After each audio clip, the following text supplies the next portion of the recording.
Hey guys, Doris here, and I'm so excited to read you this week's story.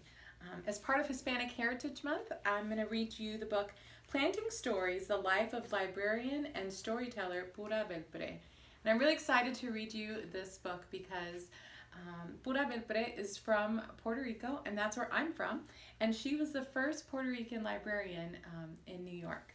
So the story is written by Annika Denise, and the illustrations are by Paola Escobar. And I hope you enjoy it.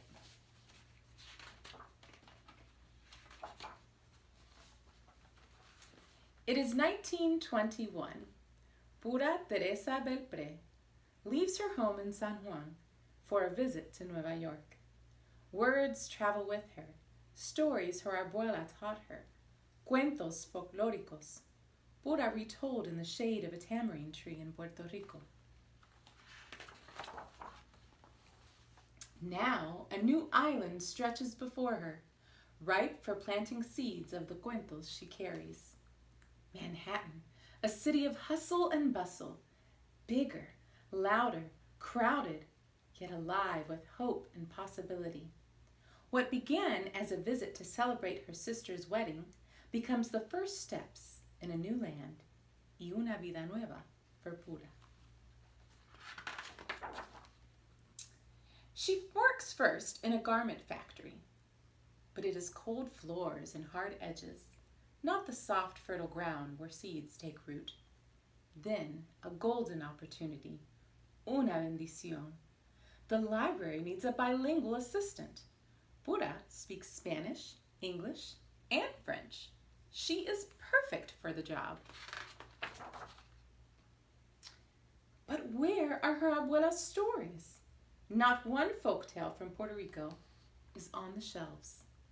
How lucky for the library that Pura has story seeds ready to plant and grow. In the children's room, she lights the story hour candle and begins. Her eyes dance, her voice sings.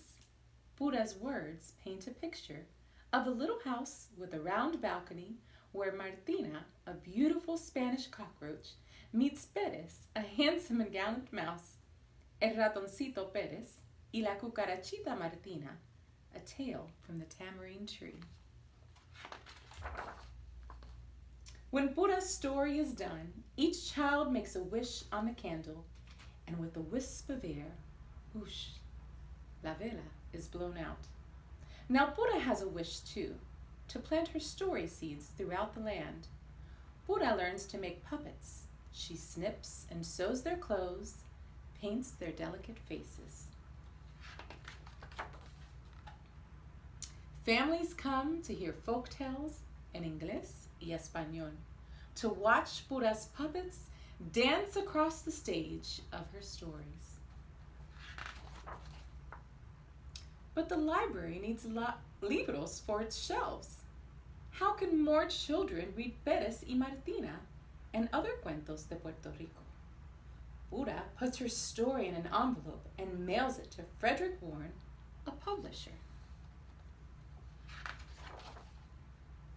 Soon, Pérez y Martina is a book. Now a published author, puppeteer, and storyteller, Pura travels from branch to branch, classroom to classroom, to churches and community centers, planting her story seeds in the hearts and minds of children new to this island who wish to remember la lengua y los colores of home. Writing, learning, speaking, teaching, traveling, Pura does not slow down until, like the beautiful Martina, she meets her Pérez. On a December day in New York, Pura marries the musician Clarence Cameron White. Un año away from the library, she decides 1 year to start a new life as a wife. But a year stretches on. Together they travel to new cities. Clarence plays his music. Pura tells her stories. They are happy years of music and writing, separations and reunions, friends, family, and stories always. Until, on a June day in New York, Clarence stops playing his music, and Pura's story must begin again. It is 1961. Pura returns to the library. There are others now.